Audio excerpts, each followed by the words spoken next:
but to make space. But what I meant to say is that things that are quite stark opposite are, I think most things, the meaning of existing is more so breathing, but I think that might be different in like a cat, where if you think about how cold a cat is, one of the coolest things might be to actually see as a cat.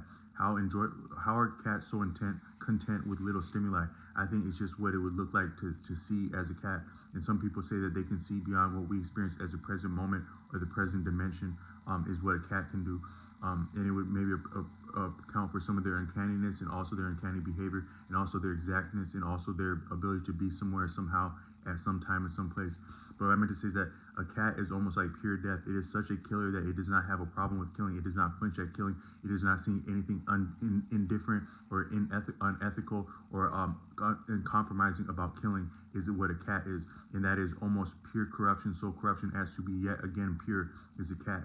And then, but yet, actually, all of us are as much killers as a cat, more so, maybe even omnivores.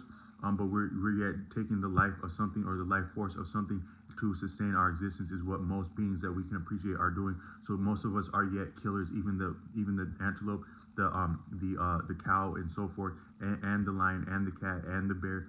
But some of us have more so ambivalence about that, and double-mindedness. And I think we are actually we are dual by nature. Most beings, two brains, two nostrils, two eyes, so forth, two thoughts, two ideas, two hearts, two memories, and so forth. And we're ambivalent. That means equivocating. That means going back and forth. That means wavering. That means doubting, oscillating, most times. But cats would be more of the less degree of that, as I can appreciate. But some people say that cats are as frivolous and ambivalent too.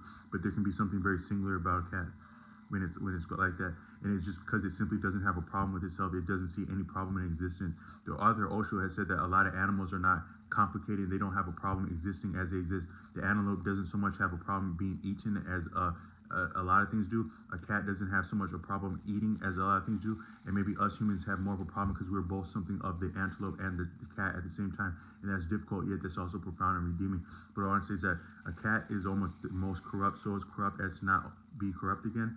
And then its cub, there's something called neoteny, that is an appreciation for inexperience. That is the baby likeness, but not necessarily baby in itself, but just an appreciation for inexperience. Not only humans but other animal species do that, and they do that across species. I would say that a dog might have more of appreciation for a child and go to stand up more for a child than it would a grown man like me, or it could appreciate a child more than a grown man like me. That's an example of neoteny, of experience deferring to inexperience in preference of experience would be neoteny.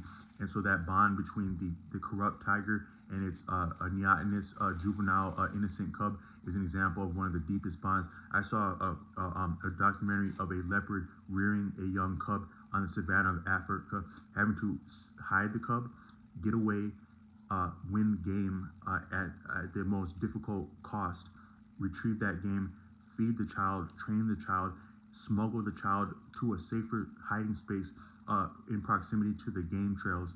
And that was the most deepest thing. That is some of the most endearing love. It was a mother tiger, and that's one of the deepest things I've ever seen. I see something in that between my mother and my brother, but that is one of my mother did that for me also, getting me through a lot of times, like war pitch times and poverty pitch times, and keeping me healthy and sheltered even as an adult, and also helping me organize and sustain and overcome users around education and stuff like that. But it's as deep like that, the mother between a child and a cub, and who has lost as much innocence as a woman, who has had as much innocence stricken from her as a woman, as a mother of any species, yet who is as formidable, kind, loving, who has lost as much innocence.